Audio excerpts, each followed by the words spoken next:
Don't leave the TV on. Turn off the lights in either the living room or your room. Got it, got it. I'll save energy properly. I left the house to go shopping far away. Whether we are leaving or at home, our family works together to save energy by making sure we don't forget to turn off the lights or adjust the air conditioner settings. Today, as usual, I went out with the family reminding each other to be careful. However, when I came back a few hours later, our precious home had completely changed. If you love saving so much, let me save energy for you. The sinister sound was her laugh. Sneaking into our home, she turned off the circuit breaker, causing a major incident. The reason she did such a thing was, my name is Luna. I'm 29 years old and married to Ollie, who is my age. After our marriage, we moved in with his family. His mother had already passed away, and his father, who had a chronic respiratory condition, was living alone. My husband, worried about his father's health, persuaded me to move in while I continued working. His unmarried sister was also living there, but I couldn't get along with her. His father, who was gentle and kind like my husband, was the opposite of his sister, who had a volatile temperament. I, being straightforward, often clashed with her, and as her elder, barely managed to keep her in check. If it weren't for her, our lives would be peaceful.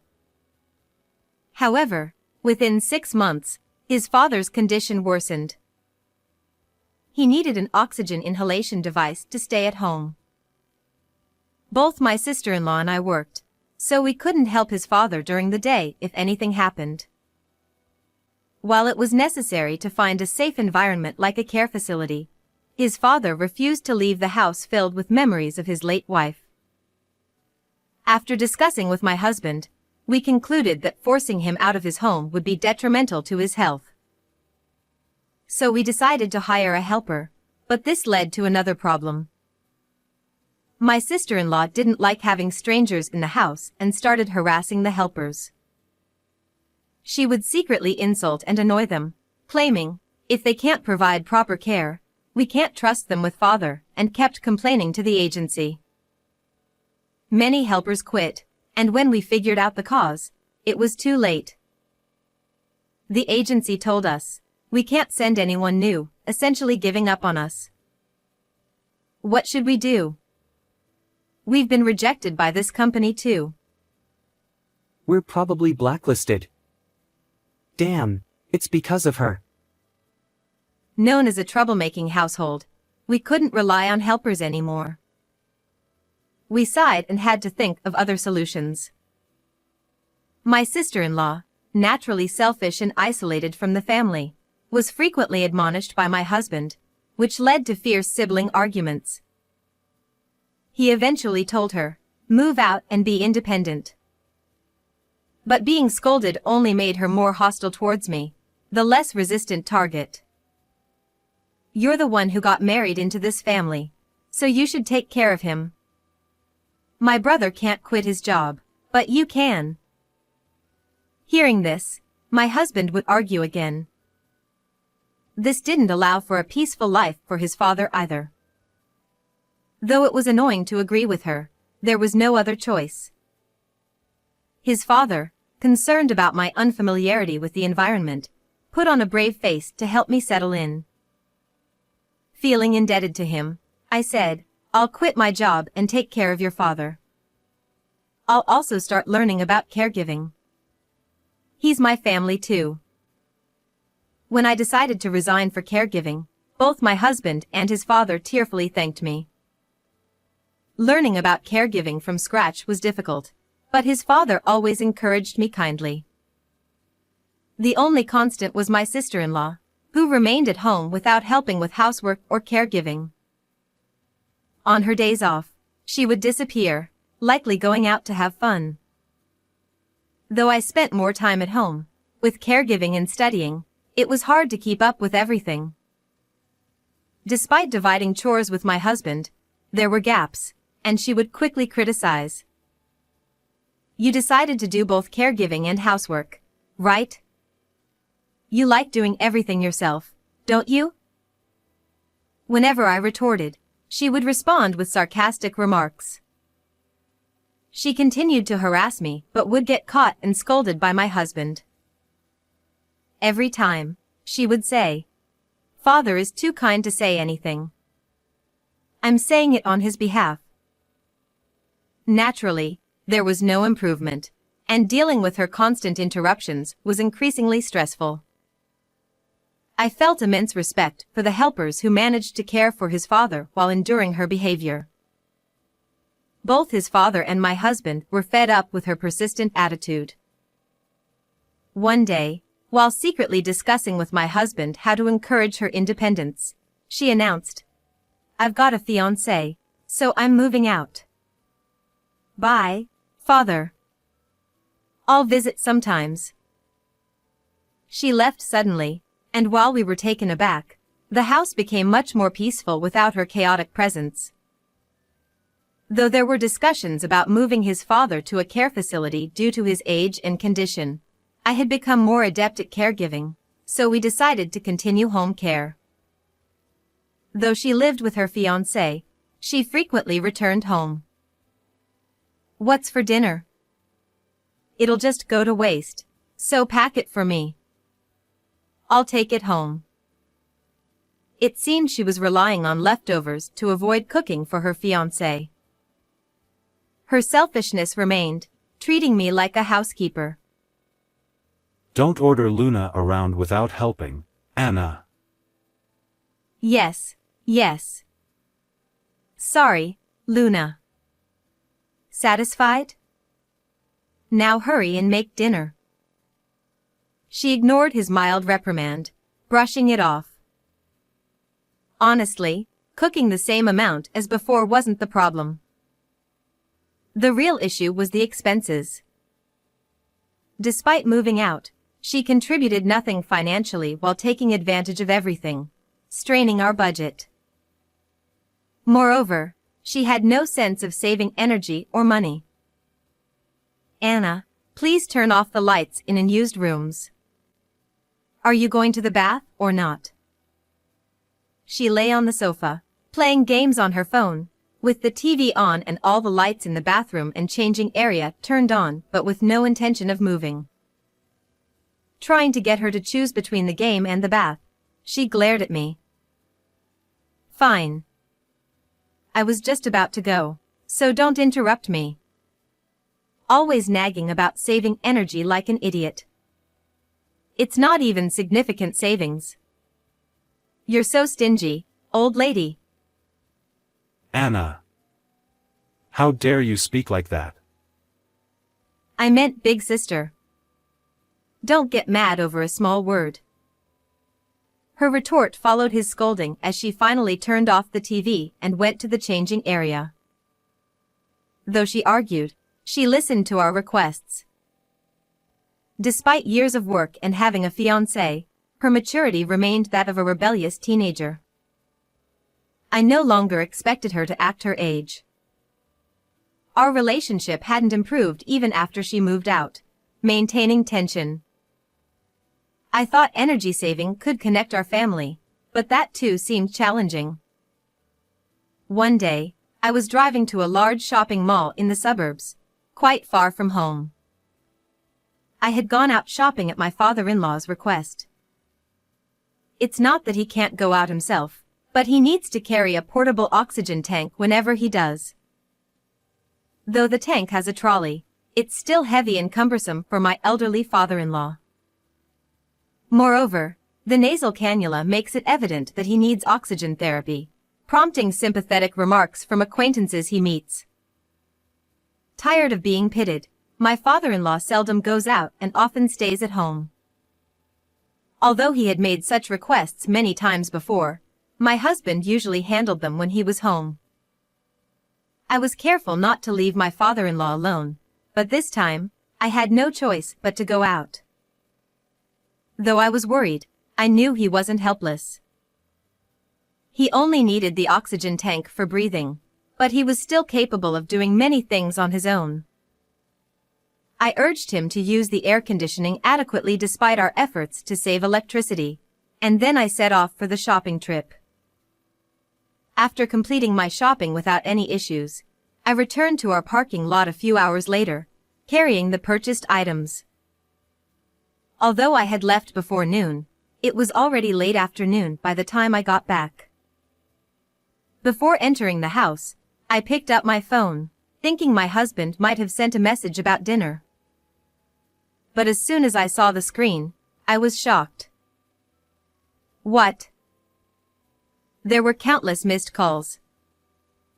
The calls were from my husband, my father-in-law, and the general hospital my father-in-law frequented. Cold sweat broke out on my back.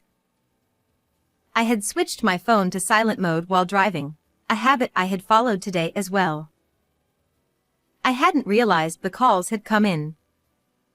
Anxiety welled up inside me.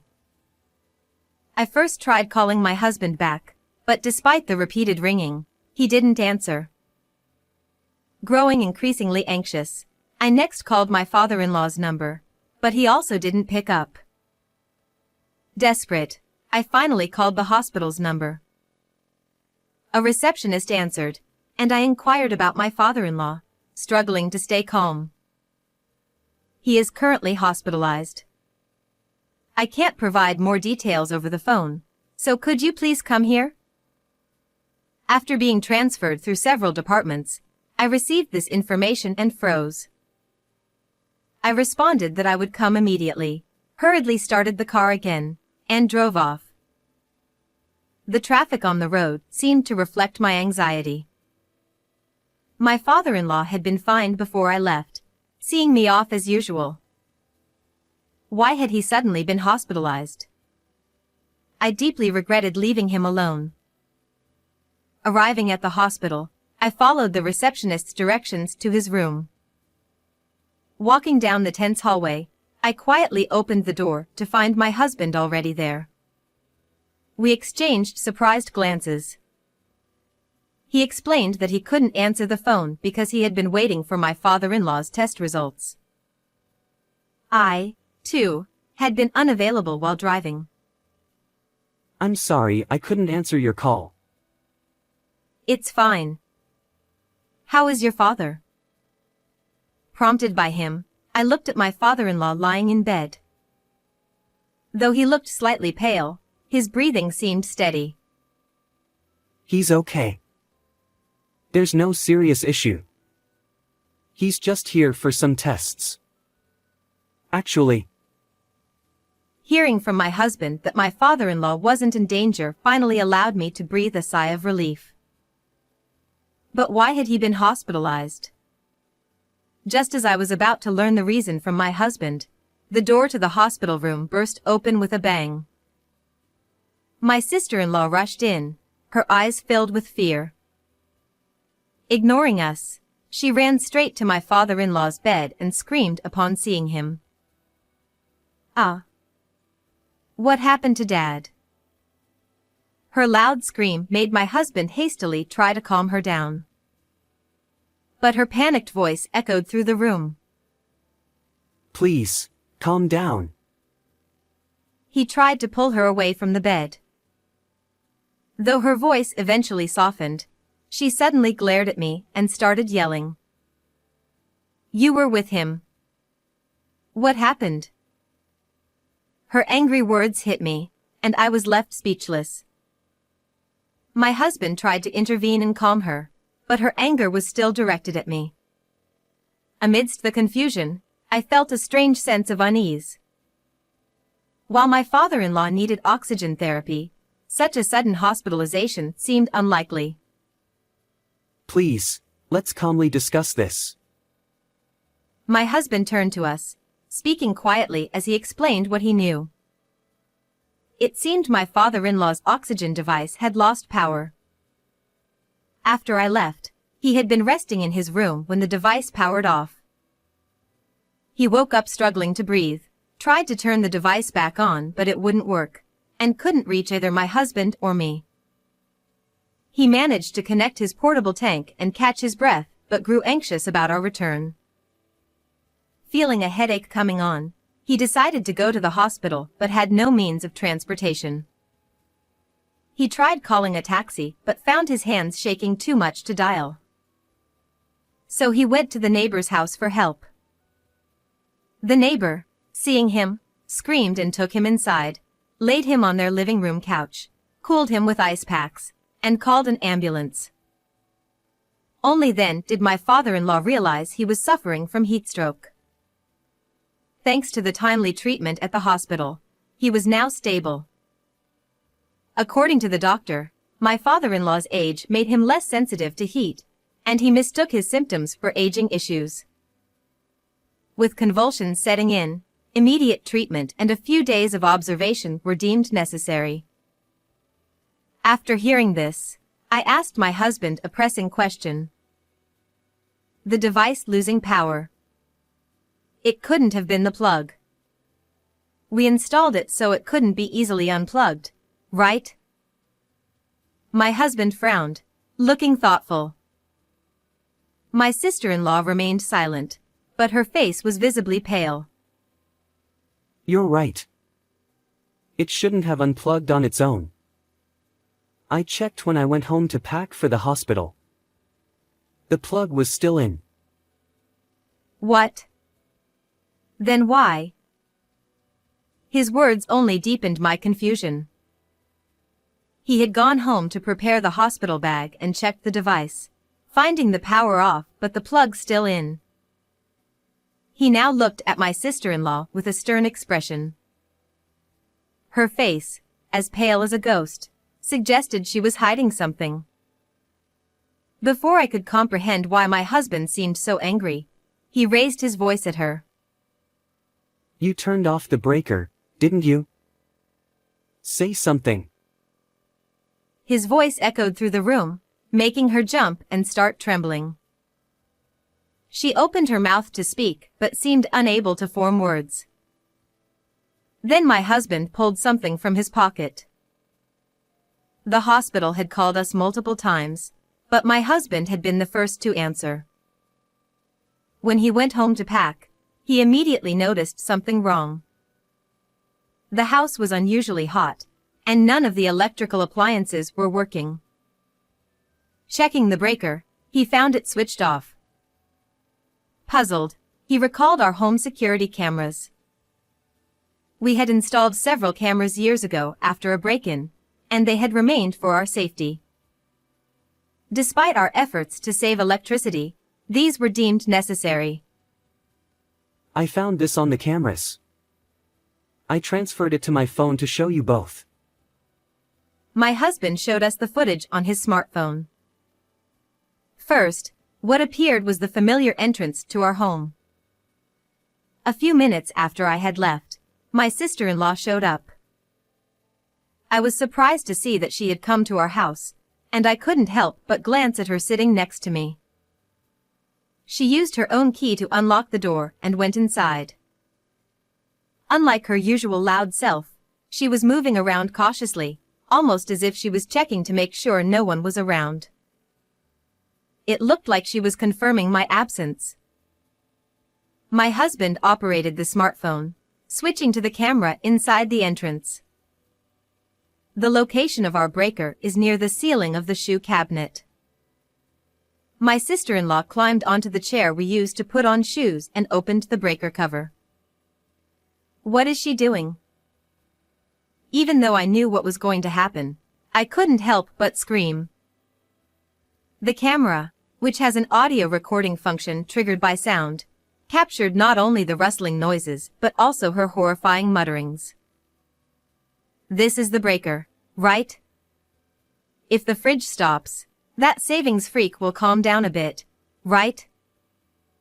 Her malicious laughter echoed in the silent hospital room.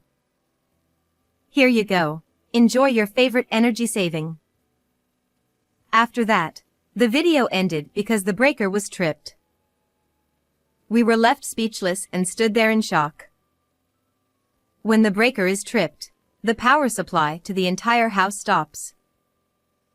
For the few hours until my husband noticed, as she had planned, the contents of the refrigerator would have turned into a disaster. From her panic when she rushed into the hospital room, she clearly hadn't understood the gravity of her actions, but this was far too malicious to be considered just a punishment for me. However, she reacted in an unexpected way. Because you're always nagging about saving energy. Tears welling up, she started raising her voice to justify herself. I didn't know father was home. I thought he had gone out with you.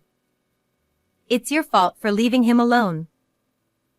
She kept repeating that she didn't expect this to happen. Her tearful plea for self-preservation was in stark contrast to the fiery anger burning within me. How could you sneak in and cut the power like a thief? We're lucky he survived, but what if something had happened to your father? I couldn't help but lash out at her, but she raised her voice even louder to blame me. It's your fault. It's all your fault that father ended up like this. Her accusations pierced my heart. True, I shouldn't have left him alone. Wasn't it my mistake to leave him behind, saying it would be a burden to take him out? In the tense hospital room, suddenly, the atmosphere was shattered. Be quiet. The father-in-law, who should have been asleep, shouted at her. He couldn't speak very loudly due to his illness. Given his usually calm demeanor, we were all taken aback. Our gazes all turned to my sister-in-law. Do you understand what you've done? You caused trouble for everyone, and nearly killed your own father. Luna is not to blame. His eyes were filled with anger and disappointment. His voice was much harsher than his usual gentle tone. The commotion caused by my sister-in-law's screaming had fully awakened him, and he had heard the entire conversation, including the surveillance camera incident. If you keep this up, get out. And don't ever come back. His sharp reprimand left my sister-in-law pale and frozen, but soon she started to cry loudly. It was incredibly annoying. She was apologizing to her father, but he responded, You're a nuisance. Get out. With that, my husband escorted her out of the hospital room. A few days later, my father-in-law was discharged. When my husband and I went to pick him up, he greeted us with a relieved smile, his health having improved. But upon returning home, my sister-in-law was waiting in front of the entrance. Since that incident, she hadn't shown herself to us. We had expected her to apologize, but the words that came out of her mouth were the same as before. It's your fault. Everything that happened to my father is because of you.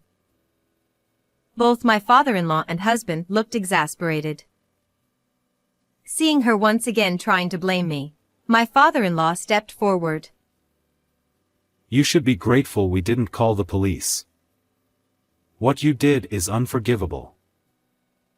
His cold voice left her speechless.